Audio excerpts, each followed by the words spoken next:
huge amount of stitching? No, no it is not. Does it still make me very happy? Yes, yes it does.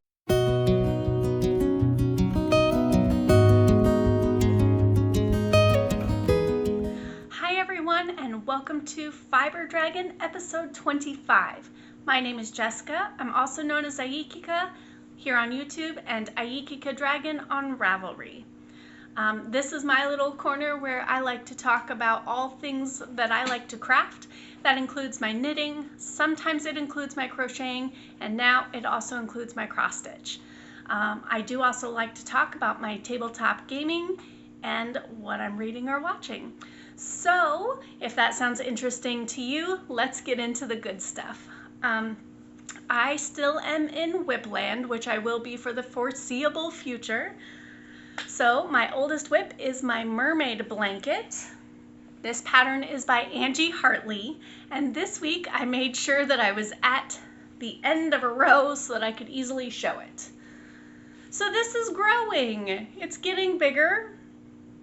In fact, it's getting to the point where I'm going to have to take it out of the bag that I've been carrying it in, which is my favorite bag, and put it in a different one because I'm just kind of mashing it in the bag now. So here's my progress keeper. Let's see if I can figure out a way. You know, I did make progress, so that's good. I will say I didn't reach for this project very much this week. I'm not sure why. I just didn't. I guess I wasn't in the mood. I did take this with me when I went to a practice.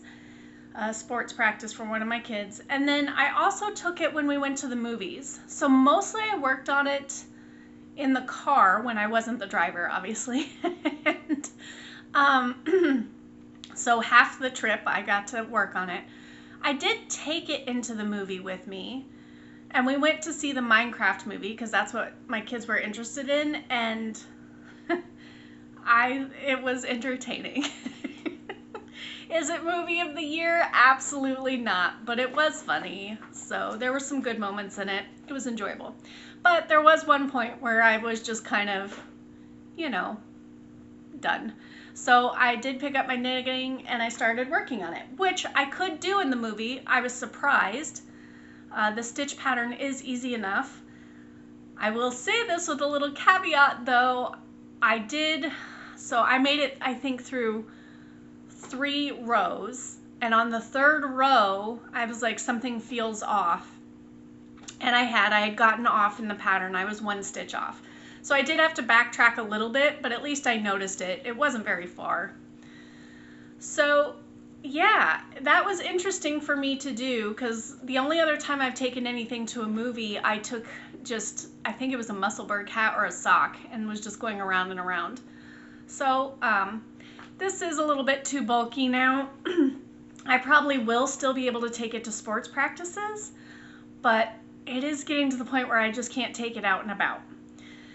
That being said, I felt like I neglected it a little bit this week, so I am going to make a goal for myself this week that I have to at least touch my projects. That's the back of it. Nobody wants to see it. Touch my projects, all 3 of them, every single day.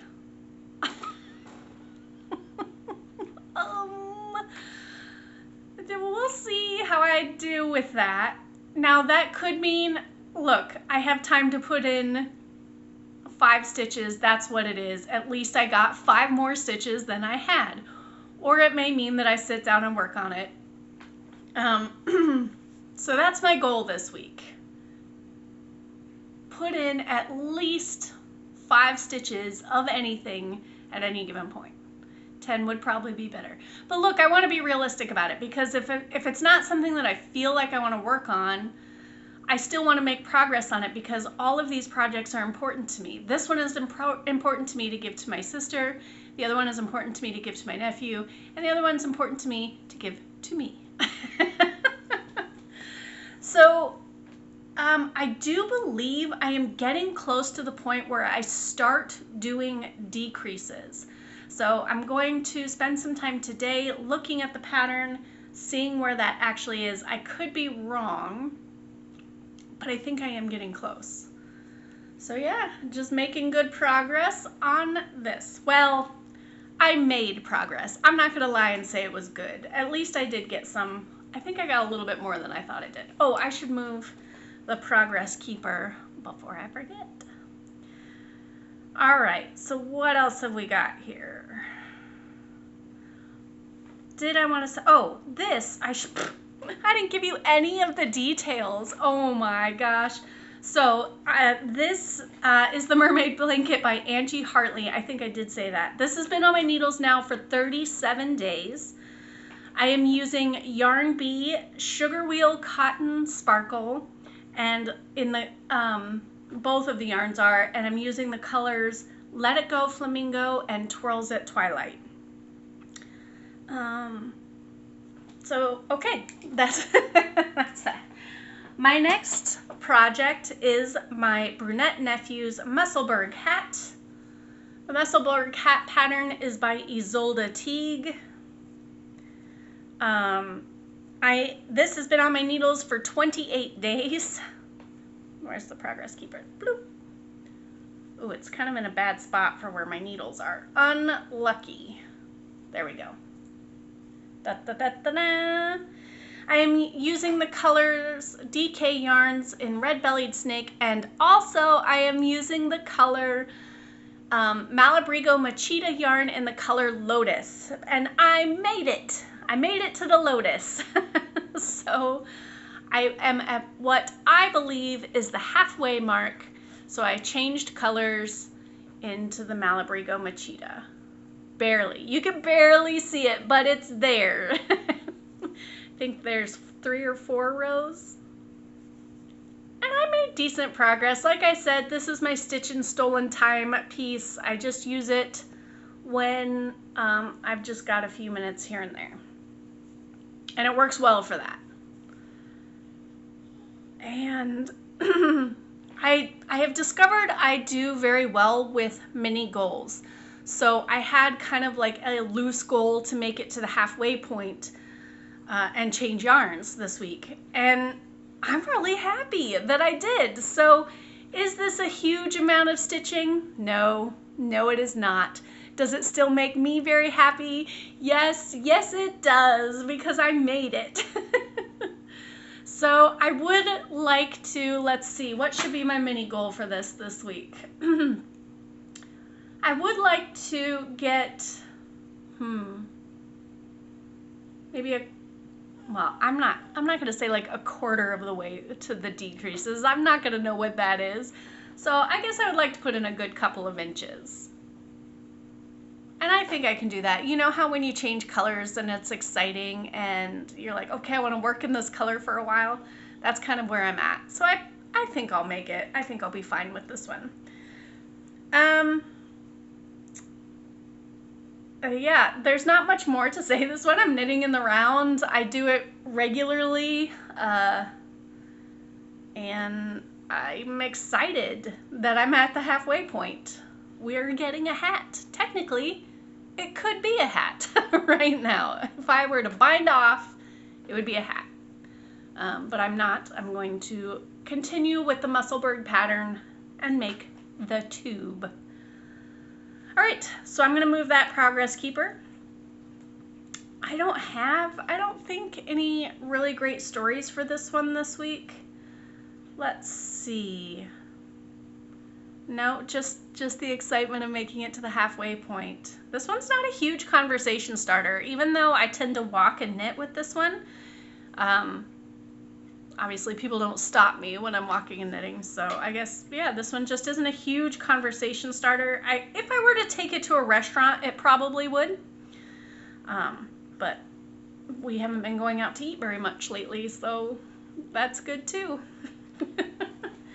All right.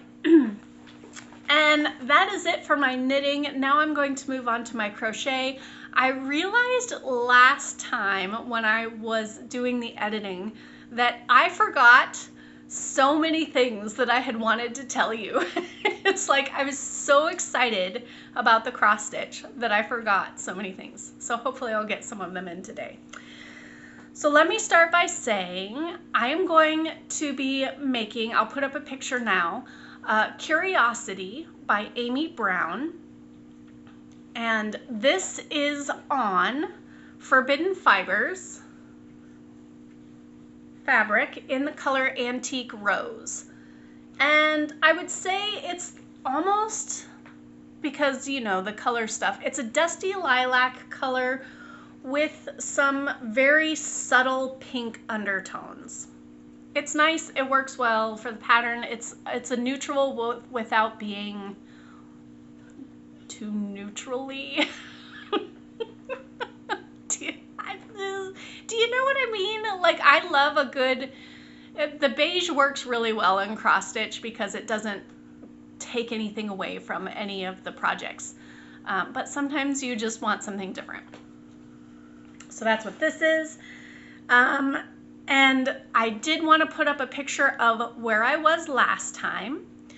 I am using 28 count Evenweave. I am doing 1/1 full cross in all the called for DMC.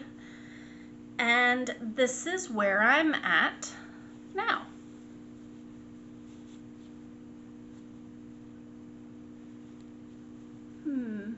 I think that's fine. So my little blob has turned into a slightly bigger blob. Okay. So here's where I'm at. I stitched this week 2,166 stitches. And that put me at 3.76% of the total project. I don't remember exactly how many. I really should. Oh wait, no, I didn't write it down. There's 177,000 some odd stitches. I can't remember exactly, but it's 177,000... So what I mostly did is I came up, so this was like a little mini page that I had completed. It wasn't a full page. And I had come up and started working on this page. So I am a little over halfway through this page up here. I got this leaf kind of put in and this leaf filled out. And I brought the dragon's tail up a little bit.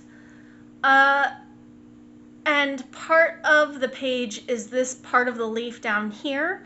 So when I'm working on this leaf down here, it works out down in this direction, which is a totally separate page than what I've been working on. So one thing that I did want to talk about is my method of stitching, how I have decided to approach this. When I first started, I kind of went through how I wanted to do this. So I tried several different methods of stitching. And at first I just kind of started and then I was like, okay, how am I going to keep track of this? So I started to give a try because I had seen several people on FlossTube that do full coverage do the parking method. And I tried it and it lasted, I think, for one tiny little square because I could not handle all the threads on the piece all the time. I feel like it made me more confused and it stressed me out. So the parking method, while I think it is amazing and a great idea, does not work well for me. So the next one that I tried was the tower method, which is where you do one of the little squares and you work everything up or down. In this case, I worked up, and then if there's no stitches that you can work in the up, you go to the side. And that worked a little bit better, but I really felt like I don't know why, I felt like it was not accomplishing very much.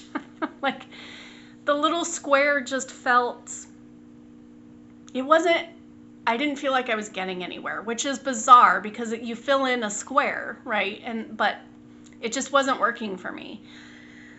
So I then started to in typical Jessica fashion, worried that my fabric wasn't going to be big enough.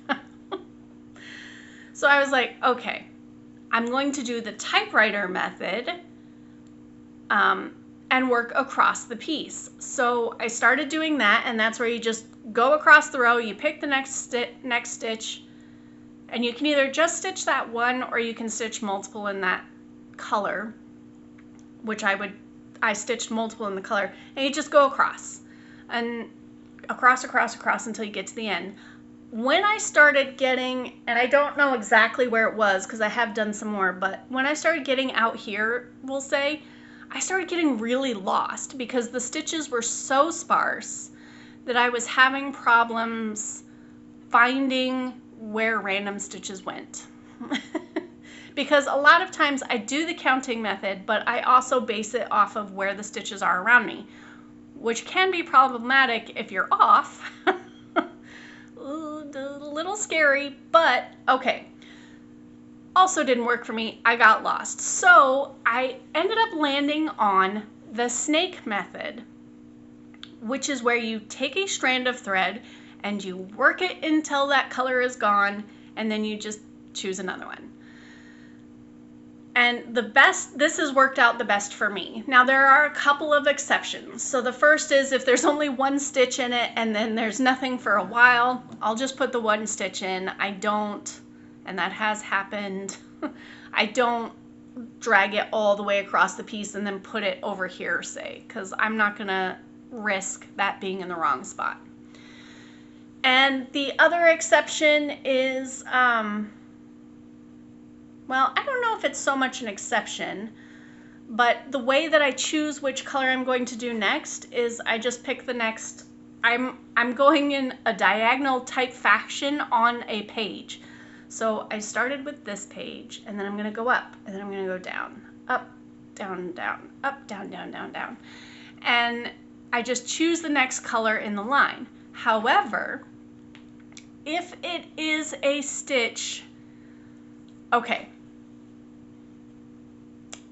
what's a good example here? Okay, let's say in one of these little, I don't know if you're gonna be able to see it, in one of these little black spots in the leaves, let's say that there's a tiny brown stitch, a single brown stitch. I know that if I stitch all the black around it, and then I continue on the black until I'm done, by the time I get to that brown stitch again, I might have a hard time finding it.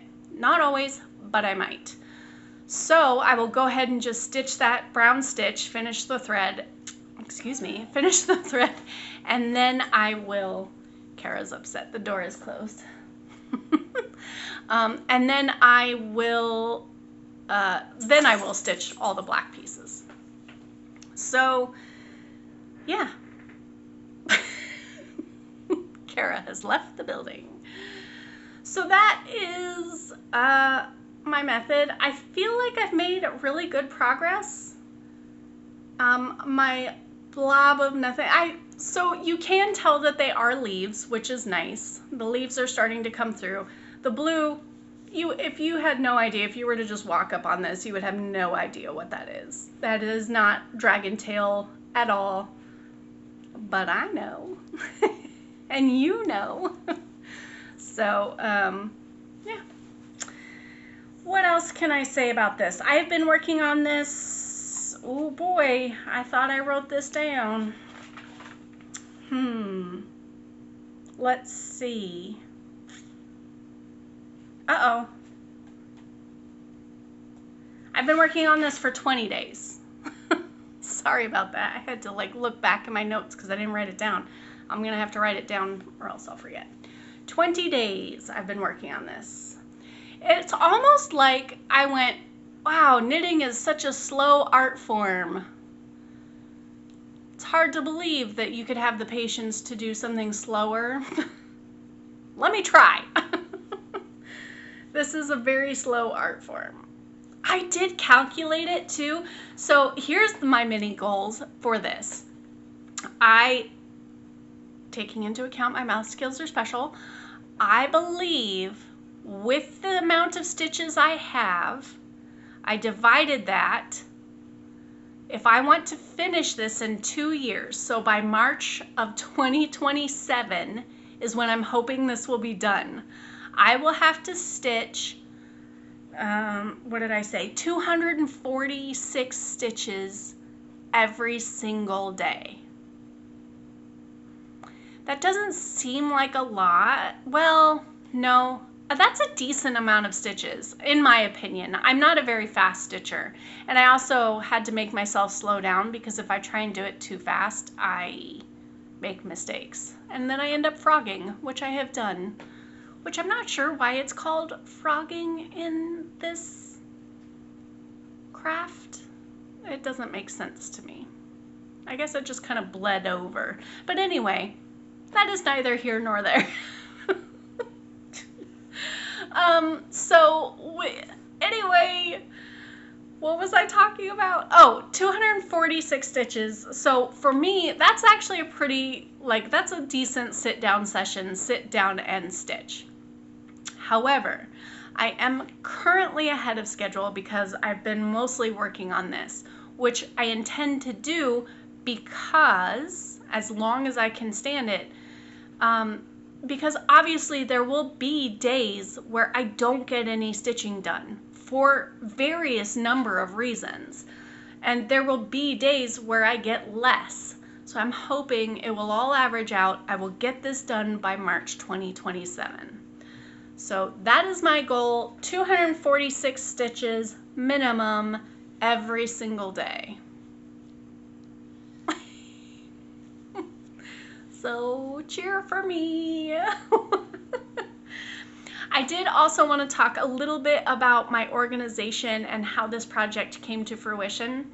My mother-in-law, whom I live with, is an avid cross-stitcher. So she has a huge floss stash, and she has quite a few of the DMC.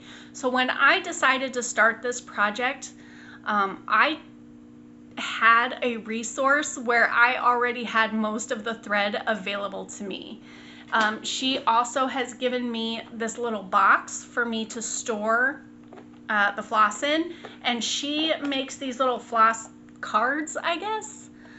So that is what I continue to do as I purchase anything that she does not have.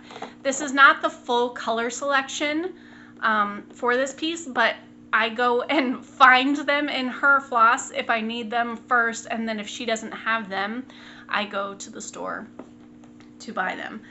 So they are in numerical order, and I was very lucky that I already had that resource available to me. So anyway, I just wanted to point that out, as that is how I have my floss organized, because I have seen people do the floss drops, which I think are beautiful. I love the way they look, but in my mind, it's very similar to the parking method, and I just see threads getting tangled, and it just makes me very nervous. So that method would never work for me. So I'm glad that I have it set up this way. And oh, another thing is I did misspeak about the colors. I said that the colors were off, that I didn't see any purple in the dragon. I did look a little bit closer. There is definitely purple in the original artwork in the dragon. I just hadn't noticed it before. That's the fun of cross stitch, is you see the details. I will say the leaves still do look more green in the original artwork, but it's fine. It's coming across. It's beautiful. I will enjoy it. Okay. That is it for my crafts. I just want to sit here and look at my pretty thing. Oh, one more thing. Obviously, you can see the ring of where my hoop. I do use a tiny hoop. I like the idea of moving it more often. It just gives me a smaller, like I said, I work well with small goals. It gives me a smaller focus so I don't get so overwhelmed with so much to do. But I'm never going to apologize for having this ring and not ironing my piece, because honestly, I'm just going to put this back in the hoop again today and work on it. To me, that ring means you're working on your pieces. So I'm not going to apologize for that. I do try to take it out of the hoop though. It's easy for me because it's such a small area, so that it's easier for you to see. And once it gets big in a year, it will be fun to show it. Oh, my little blob got bigger. Okay, so that's it for my crafting. I am going to move on into my gaming. We did not have any Pathfinder game this week. The schedule is wackadoodle. Our GM's schedule has changed, so while we will be playing on the same days, it is kind of like the opposite of which weeks we were doing it before. It's very confusing to me, but I think I have it figured out. So there, while we did not have any, this is the one where I play Bruxa Craft. I had to write it down. We will have a game tonight, Monday, and also a game on Friday, as long as everything goes according to plan. The other game, and I even asked the DM how to say it, and he said Tinasdrin, Tinasdrill, or Tinasdrell. Tinasdrill. This is his homebrew world. This is where I play Charmaine Smithy, the fighter, and we did play. We got a little bit further. Oh, that's right. We came across some scorpions, and we got into that fight, which it was good.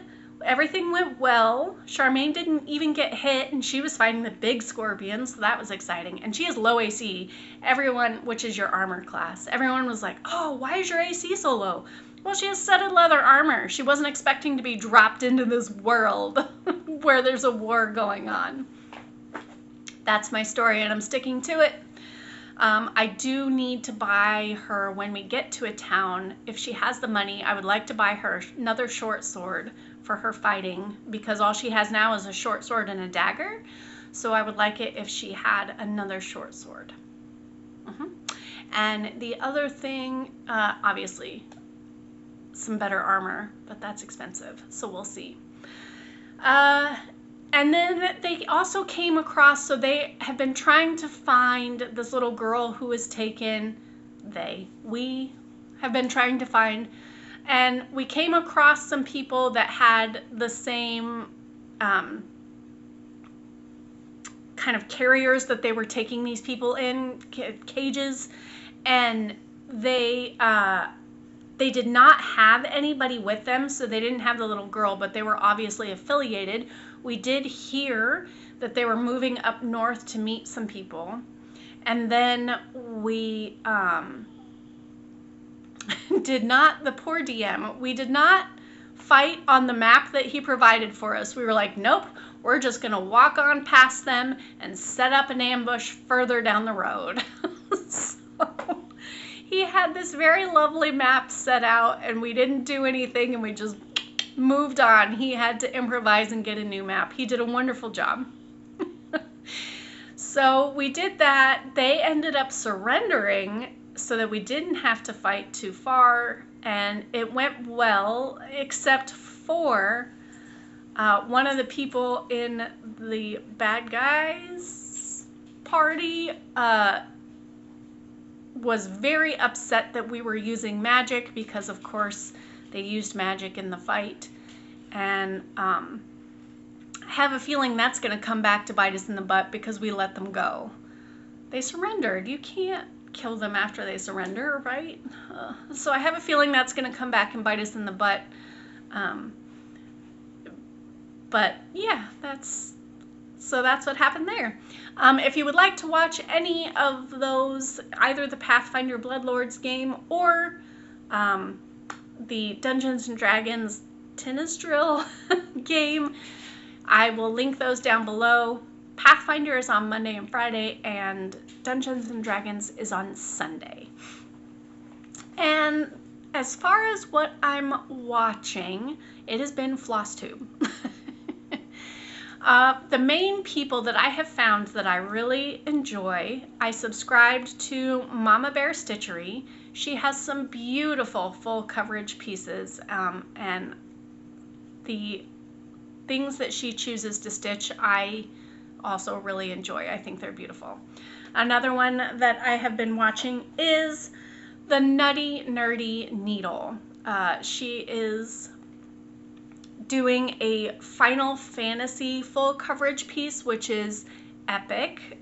It looks like she's good to finish it this year, which is really cool. And she does a lot of other pieces as well.